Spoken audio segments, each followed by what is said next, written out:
আসসালামু আলাইকুম। এটা হলো রানীরহাট।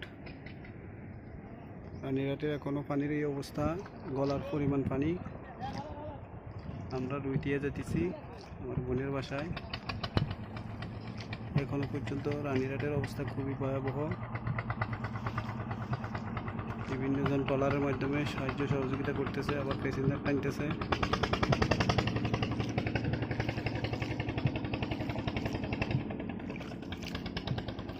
এক কাকা আমাদেরকে সহযোগিতা করতেছে যাতে আমরা এই নদীর এটার পানিটা পার হইতে পারি, এই জন্য সহযোগিতা করতেছে।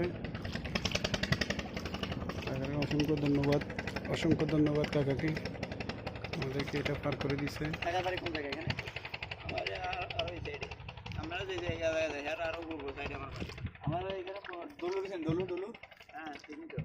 আমি দলু আমার